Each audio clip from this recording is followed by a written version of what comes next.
ಕಳ್ಳರ ಕೈಚಳಕ ಬೆಚ್ಚಿ ಬಿದ್ದ ಇಳಕಲ್ ಜನತೆ. ಮೊದಲ ಬಾರಿಗೆ ನಗರದಲ್ಲಿ ಸರಣಿ ಕಳ್ಳತನ.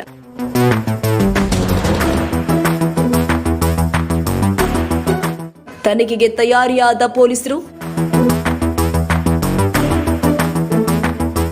ಶೀಘ್ರದಲ್ಲೇ ಪತ್ತೆ ಹಚ್ಚುತ್ತಾರೆ ಪೊಲೀಸರು. ಇಳಕಲ್ ನಗರದ ಬಸವೇಶ್ವರ ಸರ್ಕಲ್ ಹತ್ತಿರದ ಸಜ್ಜನ್ ಕಾಂಪ್ಲೆಕ್ಸ್ನಲ್ಲಿ ಹಾಗೂ ಸುತ್ತಮುತ್ತಲಿನ 6 ಅಂಗಡಿಯನ್ನ ಕಳ್ಳರು ತಮ್ಮ ಕೈಚಳಕ ತೋರಿಸಿ ಕಳ್ಳತನ ಮಾಡಿ ಪರಾರಿಯಾಗಿದ್ದಾರೆ. ಇಳಕಲ್ ನಗರಕ್ಕೆ ಆಗಮಿಸುವ ಪ್ರಮುಖ ರಸ್ತೆಯಾಗಿರುವ ಬಸವೇಶ್ವರ ಸರ್ಕಲ್ನಲ್ಲಿ ಈ ಘಟನೆ ಜರುಗಿದೆ. ನಗರದ ಪೀಟರ್ ಇಂಗ್ಲೆಂಡ್ ಮೆಡಿಪ್ಲಸ್, ವರಲಕ್ಷ್ಮಿ ಮೆಡಿಕಲ್ಸ್, ಅಭಯ ಗೋಲ್ಡ್, ವರಮಹಾಲಕ್ಷ್ಮಿ ಟೈರ್ಸ್, ಹನುಮಸಾಗರ್ ರಸ್ತೆಯ ನಂದಿನಿ ಮಿಲ್ಕ್ ಅಂಗಡಿಯಲ್ಲಿ ಕಳ್ಳತನ ಮಾಡಿದ್ದಾರೆ. ಹಗಲು ರಾತ್ರಿ ಎನ್ನದೇ ವಾಹನಗಳು ಸಂಚರಿಸುವ ಪ್ರಮುಖ ರಸ್ತೆಯಾಗಿರುವ ಬಸವೇಶ್ವರ ಸರ್ಕಲ್ನಲ್ಲಿ ಕಳ್ಳತನ ಮಾಡಿದ ಕಳ್ಳರ ಕೈಚಳಕಕ್ಕೆ ನಗರದ ಸಾರ್ವಜನಿಕರಲ್ಲಿ ಭಯವನ್ನ ಮೂಡಿಸಿದೆ. ಬಸವೇಶ್ವರ ಸರ್ಕಲ್ನ ಹತ್ತಿರದ ಮೆಡಿಪ್ಲಸ್ ಅಂಗಡಿಯಲ್ಲಿ 1 ಲಕ್ಷಕ್ಕಿಂತಲೂ ಹೆಚ್ಚಿನ ನಗದು ಹಣ ಮತ್ತು ಇನ್ನುಳಿದ ಅಂಗಡಿಯಲ್ಲಿ ಅಲ್ಪ ನಗದು ಕಳ್ಳರು ದೋಚಿಕೊಂಡು ಪರಾರಿಯಾಗಿದ್ದಾರೆ.